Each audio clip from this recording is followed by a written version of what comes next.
Bonjour, c'est Ludovic, votre analyste indépendant, et voici ma mise à jour hebdomadaire en vidéo sur mon avis concernant le CAC 40. Alors nous étions restés la semaine passée sur cette bougie que j'avais considérée comme un marteau et donc une possibilité d'un retour haussier suite au contact avec ce support fort des 3880 points, qui était un support qui avait bien fonctionné ici à la fin mai, ici à la mi-avril, et donc l'espoir était perdu vendredi dernier d'un retour haussier. Malheureusement, dès lundi, cet espoir a été un peu ralenti par une ouverture et une poursuite de la baisse sous les supports des 3880. Mardi, on a eu une petite réaction haussière, mais qui n'a pas vraiment pu reprendre les pertes de la veille, même si on est allé jouer au-dessus de la zone de support. Donc face à cet échec, c'est logiquement que les cours ont continué à baisser mercredi. Ensuite, vendredi, on a eu une très belle séance de haut. On a pris plus de 1% et on est revenu au contact de cette zone des 3880. Alors, on avait déjà pu lire partout, rebond vigoureux, nouvelle reprise, des choses comme ça. Je suis resté très pessimiste sur le rebond du jeudi. J'ai d'ailleurs eu plusieurs réactions dans ce sens en me disant que j'avais été pessimiste avec ce qui s'était passé jeudi. Je tiens à préciser que je suis ni pessimiste ni optimiste, je suis simplement un analyste graphiste, et ce que je voyais jeudi ne m'arrête pas, même si ce rebond était de belle facture, avec une possibilité d'avalement haussier, on est tout de même resté coincé par un nouveau test de ce 3880, et donc personnellement j'assimilais ça plutôt à un pullback plutôt qu'à un retournement haussier. Preuve en est malheureusement de la pertinence de mes propos de vendredi matin.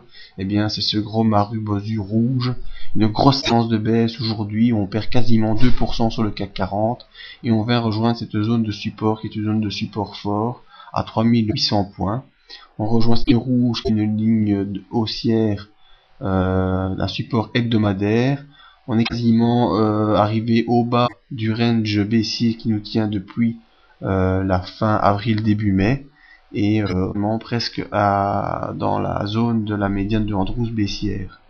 Donc il ne serait pas exclu de voir une petite séance de rebond lundi, mais je tiens en tout cas à rester actif tant qu'on n'arrive pas à sortir de ce range haussier, ce range baissier qui est matérialisé par les fines lignes noires, et tant qu'on n'arrive pas à s'extraire de la fourchette de Andrews baissière, cette baisse continuera.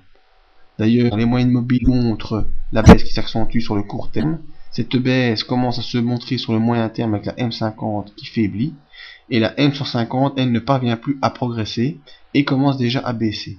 D'autant plus que les bandes de Bollinger sont toutes les deux parallèles et à la baisse. Donc ce sont toutes des signaux qui nous indiquent qu'on est en phase baissière, en tout cas moyen terme. Voyons au niveau des indicateurs. Le stochastique nous montre que l'impulsion baissière est dans sa phase maximale en étant en zone de survente et on ne voit absolument pas, en tout cas pour ce vendredi, une possibilité de retournement pour la semaine prochaine. Les volumes, étrangement, eux, restent moyens. Il n'y a pas vraiment de volume d'achat ou de volume de vente. Ce qu'on achète, on le vend la semaine suivante. Et donc, les volumes ne peuvent pas nous indiquer grand-chose sur la psychologie actuelle.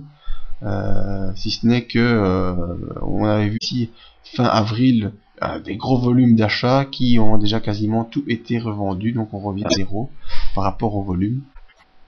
Et le MACD, lui, est toujours en grosse phase de baisse, sous son signal est sous zéro, il continue de s'enfoncer. Et la preuve en est de ce que j'expliquais lors d'une de mes vidéos. Le non-croisement du MACD accélère la baisse. On voit ici qu'il y avait une petite tentative haussière sur le MACD et le non-croisement confirmé a de nouveau lancé une nouvelle accélération baissière. Donc tant au niveau des indicateurs qu'au niveau du graphique, on est toujours en phase de baisse. On est revenu ici à 3800 sur une zone de support importante. Il ne faudra pas négliger une possibilité de rebond la semaine prochaine, mais ce rebond ne pourra être qu'un rebond technique si on n'arrive pas à sortir de ce range baissier et si on n'arrive pas à s'extraire de cette fourchette de Andrews baissière. Donc voilà, la phase baissière est à l'heure actuelle bien installée et pourrait perdurer.